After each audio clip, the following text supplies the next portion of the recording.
ठाण्यातल्या नावाजलेल्या स्वामी प्रतिष्ठानच्या दहीहंडी सोहळ्याची जोरदार तयारी सुरू आहे। या मंडळाचं हे 6वं वर्ष असून पंचक्रोशीतील सगळ्याच दहीहंडी पथकं या सोहळ्यात उपस्थिती लावणार आहेत। यंदाच्या वर्षी आतापर्यंत 450हून अधिक गोविंदा पथकांची नोंदणी झालेली आहे। जवळपास 5 लाखांहून अधिक नागरिक हा सोहळा पाहण्याकरता उपस्थित असणार आहेत।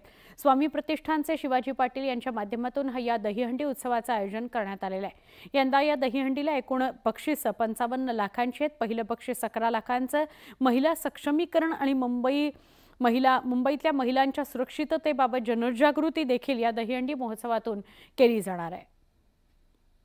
या दहीहंडीला राज्याचे मुख्यमंत्री देवेंद्र फडणवीस साहेबांच्या माध्यमातून पहिली दहीहंडी मुख्यमंत्री हाजी लावणे ही दहीहंडी आणि त्या स्वरूपात आपण 400च्या वरती आपल्या गोविंदा संघ येतात आणि महिलांची गोविंदा पथक, पुरुषांचं गोविंदा पथक, अंध गोविंदा पथक आणि इतर सर्व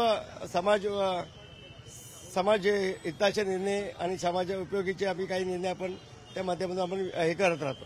आपण 55 लाखाचं पूर्ण बक्षीस ठेवलेले आहेत। ते मधलं 9 थरासाठी 11 लाखाचं बक्षीस आपण जाहीर केले।